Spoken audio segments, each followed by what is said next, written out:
And hello, welcome to this episode of The Unnoticed Entrepreneur with me here, Jim James in Wiltshire. I'm going to take you all the way to LA to meet Mark Osborne, who's sitting there in beautiful Los Angeles. And we're talking about modern revenue strategies. And we're going to talk about whether or not you should be looking at AI and chasing new things, some conventional patterns that we need to follow to make sure our businesses are a success. And Mark's also got a new book, and he's going to, at the end, give us a freebie. So stay tuned till the end of the show. Mark, welcome to the Unnoticed Entrepreneur Show. Thanks so much, Jim. It's a real pleasure to be here. Well, it's a pleasure to have you on the mic. And speaking of mics, for those people that can't see, Mark has got one of the most beautiful sort of 1950s style Shure microphones. So he's making me feel kind of a little, I got mic envy here. But that's kind of a special sort of podcasters thing, mic envy, isn't it? You got a nicer mic. You got a nicer mic than me. But Mark, notwithstanding that, you've also got a fantastic book, which is better than the one I've written, no doubt. And tell us about the book and tell us about modern revenue strategies and, your theory on how entrepreneurs can, build their businesses and not let their sales leads destroy them. Absolutely, Jim. Yeah. So I've spent the last 20 years working with B2B SaaS technology, B2B services companies, people that are sort of struggling with long sales cycles, complex buying committees. They've got a decision maker, influencer, a champion for large contracts. So that's really the space that I know the most about. And that's what the book is written about. And one of the things that I've seen in that space is that there's a real obsession with getting more leads, more opportunities, more marketing qualified leads. But sometimes that leads to some really bad outcomes. And in fact, businesses that are, sort of chasing the wrong type of leads or that are focusing their business on sort of serving the wrong type of customer can actually get pulled behind their competition.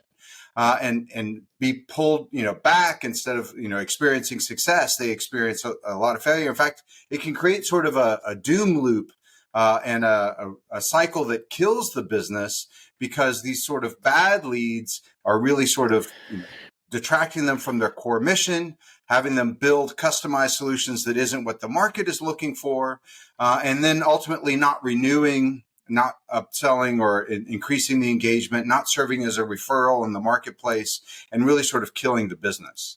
And I saw that get even worse as a function of something that happened around the pandemic, in that there were a lot of trends taking place. And McKinsey says that, some of these trends accelerated by 10 years in less than 10 months, where a lot of B2B companies really sort of treated the lockdowns as a pause button. And they sort of, whatever they had been doing, they kind of put it on pause. Maybe they did a few extra webinars, but they didn't really invest in sort of understanding how things are continuing to progress and what the trends are that are taking place.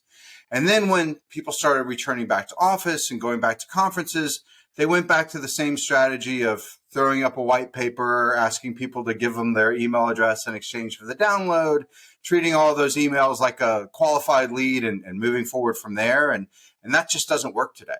And so what we did with the book was really try to put together a framework that we've seen be really successful at leveraging the best in technology and data to make sense of that technology and to really attract the right prospects, accelerate those opportunities through the sales, the pipeline, and then activate those existing clients for renewals, upsells, and referrals.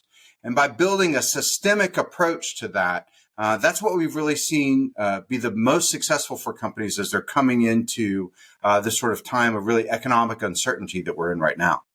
Mark, I think you've raised a couple of things there. And, your background, you say over 20 years and you in B2B marketing. Also, you were named by Ad Age as one of the trailblazers in MarTech.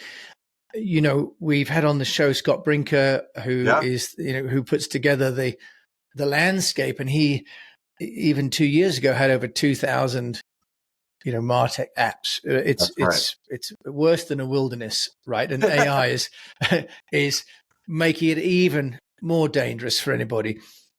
You talk about a systemic approach or, a systems-based approach. How does an entrepreneur know, which systems to use? Because it's kind of bewildering. Every day we're seeing there's this new one, this one solves that problem. Mark, where do we start? Yeah. What's funny, the Martech conference, and Scott Brinker is someone that I've admired and respected for a long time and attended those conferences. And I actually really prided myself early in my career on my ability to game algorithms. I actually, at one point worked for a company that was using artificial intelligence and machine learning to make sense of the fire hose of data coming out of Twitter and Facebook and Instagram to predict people that were likely to respond to different ads. And, it really is as granular as you can get, leading to, some of those sort of recognition for that. But as I worked with more and more successful companies in the B2B space, what I saw was that those that were really achieving the type of growth that we all want, this sort of doubling every year sort of expectation, they weren't trying to game an algorithm. They weren't trying to find a growth hack. Instead, they were really focused on systems that scale and repeat and really ensure that they're sort of doing their best work every day.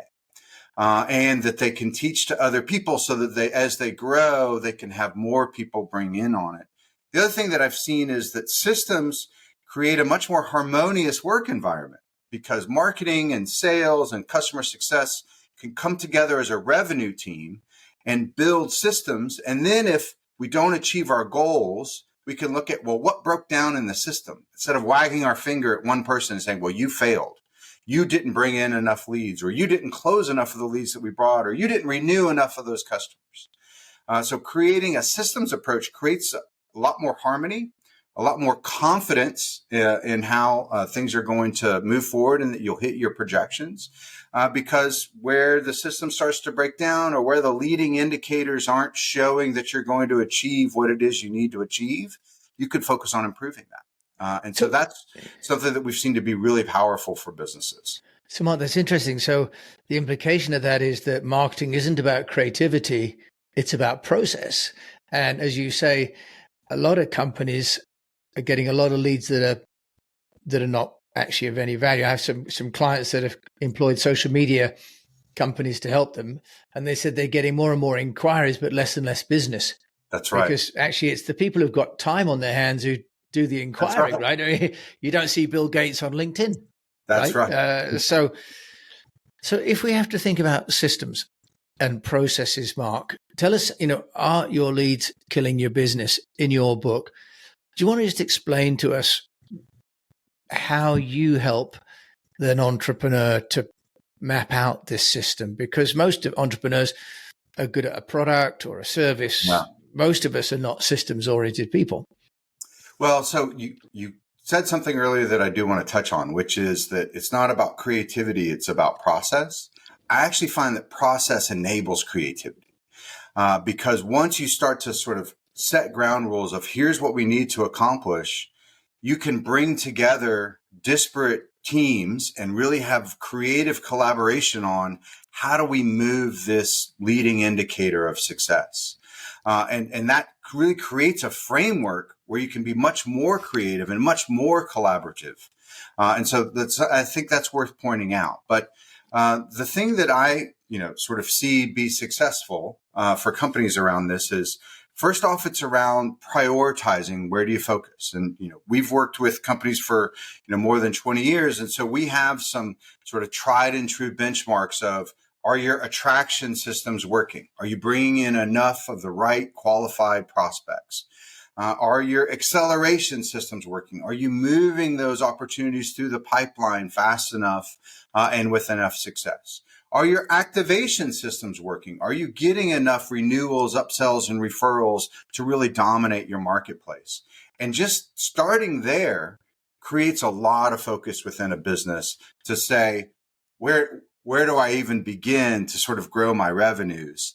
And once they start to, then pick an area or two to focus on, then we can start to deconstruct even further, well, what are all of those systems that lead to this outcome that you care about? And then rather than relying on a marketing genius or someone to have a burst of creativity that's going to sort of lead to this, really amazing insight, having a system that sort of deconstructs on how to understand the customer, how to understand the journey that customer goes through, the informational needs they have at each stage of that journey, how to score the content that you're creating that's influencing each stage of that journey, rather than just, well, we're going to come up with the ad that's going to change everything for us. Having instead a system that deconstructs that is a much more reliable path to success. Mark, you're obviously, with your experience, talking on a higher plane than most of us, and thanks for picking me up on this idea that creativity and process are mutually exclusive. I think you're absolutely right that if you create a framework for creativity to operate within, then it can possibly create even greater results. But can you break that down for us in terms of, when you say systems and so on?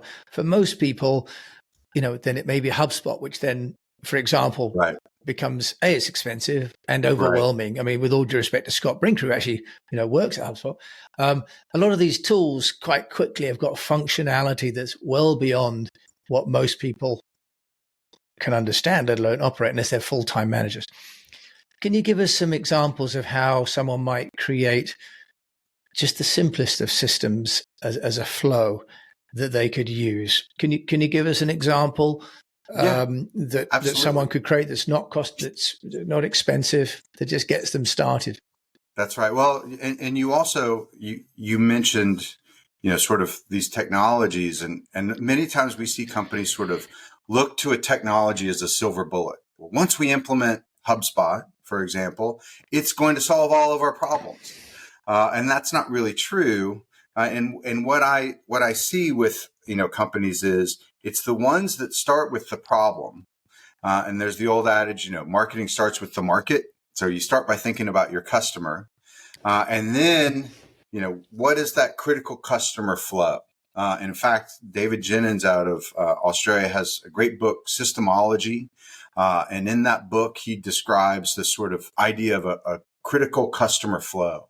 And that's one of the places we start with our clients in sort of creating these simple systems, which is just, what does the process look like from creating awareness to generating demand? Hopefully you're doing both of those things at the same time.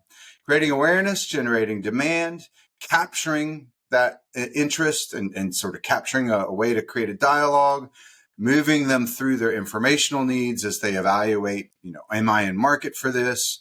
Like, just describing all of these things on a simple spreadsheet can be a really powerful way to go. And one of the things, 65% of people are primarily visual. They interpret the world through the way it looks. And one of the things that we have found to be really powerful is just visually mapping what that critical customer flow looks like. And you want to think of it, all the way from, capturing that first lead to that renewal, that upsell, that referral, those things that they're doing on the other side of the bow tie. So that you're thinking about what's happening at each stage. How do we influence that? How do we capture data that we have made the positive influence we're looking for? And just having visual representations brings together your team in a much more collaborative, much more creative way to solve those problems. And is a great place to start is just whiteboarding it out and then putting it into a spreadsheet or, a bulleted list of the order that it goes. That's a great start. Yeah. Okay. So I was going to say, you can then either be making a mood board where you may be cutting out of a magazine or taking something off Instagram of your customer, where they're at home, your customer, how they travel on the bus, subway, walk, cycle, right, at your store, or if they're in their office. So you can make it accessible. I think that's one of the problems with some of these technologies, that you spend as long trying to figure out the technology as you do serving the client, right? That becomes a bottleneck. Right. Mark Osborne, you've got this new book, Are Your Leads Killing Your Business? In that book, are these tools available then? Is that what's available in the book? That's right. Yeah. So the book really describes what we call sort of our 5-step B2B growth process. And we typically see, that our clients that work with us, we do what we call our 10x B2B growth guarantee, because we see that people that work with us get a 10x ROI on their investment with us in their business in short order, partly because we focus on where is, the closest opportunity for growth.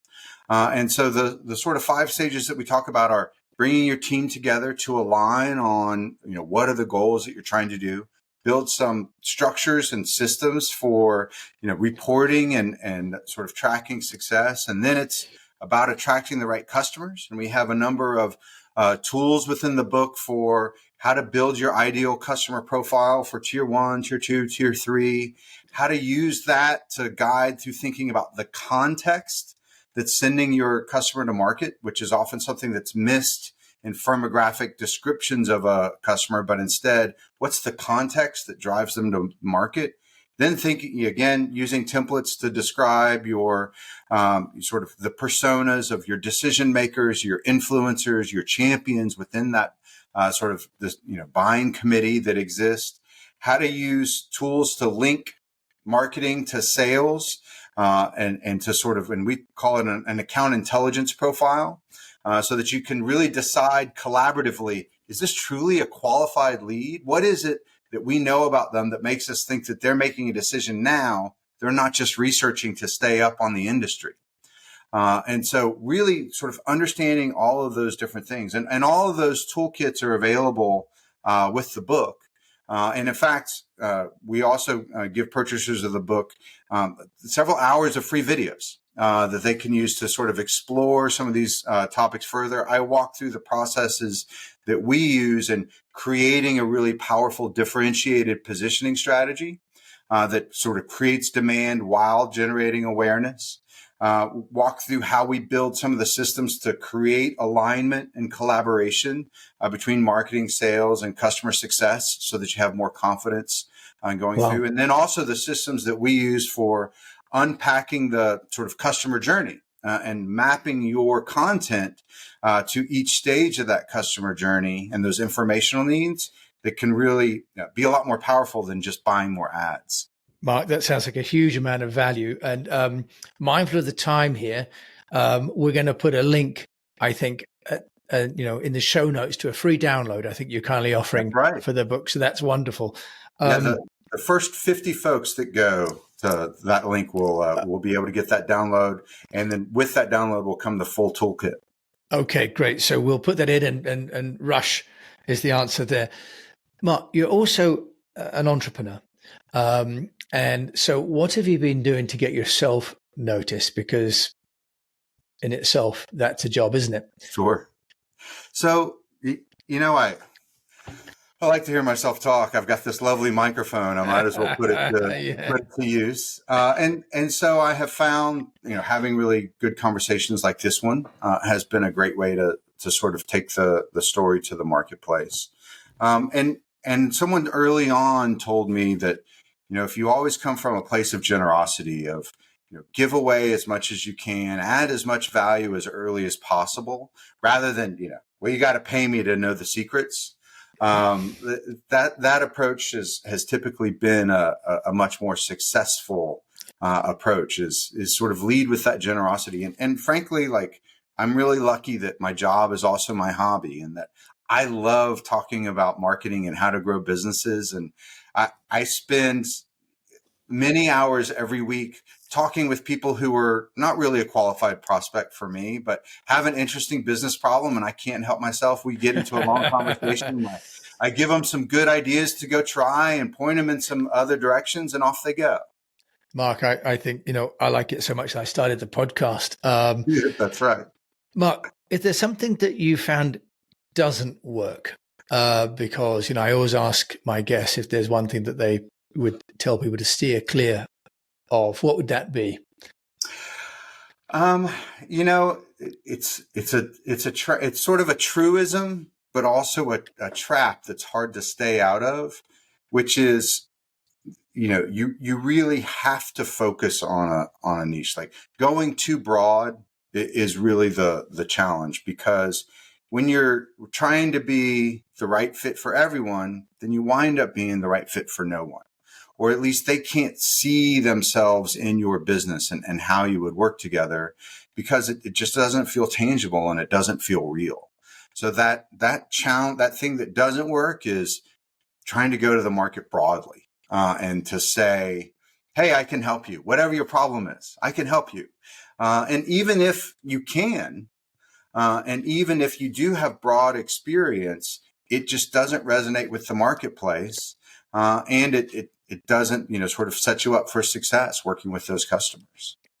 Mark, but it sounds like being set up with you does give successes. There's one thing on the flip side that you'd give as a piece of advice to fellow entrepreneurs. I mean, you've touched on the need for niching, but have you got something overarching as well that you would recommend people, or you found really does move the needle in terms of getting noticed? Well, for starters, using systems, something that's really sort of core to our belief is, build a system for everything that you're doing along the way. But that only is so good as, once you're working on something. And so the question on, well, what to work on, I think the flip side is, instead of going too broad, it's really, focusing in on a particular, marketplace that you can serve better than anyone else. But that goes beyond just sort of your marketing and messaging strategy.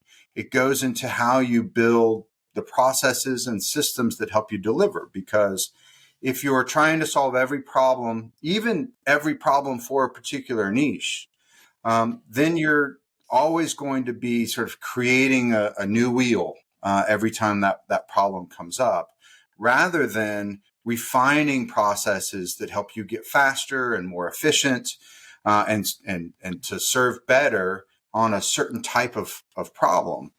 You can't be the best in the world at everything. But if you focus on solving specific types of problems, and doing it in specific ways, then you can start to become the best in the world at solving that problem for that market in that way. And that's how you can really start to differentiate yourself, and really have a much more powerful presence in the marketplace. Mark Osborne, you've got a powerful presence in my marketplace today, not least because of the mic, but because of the insights you share. If people want to find out more about you and also to get this amazing book, where do we go? Yeah, absolutely. I honestly, send me an email, mark@modernrevenuestrategies.com, or go to the website, modernrevenuestrategies.com. Again, that free download is available for the first 50 folks that go there.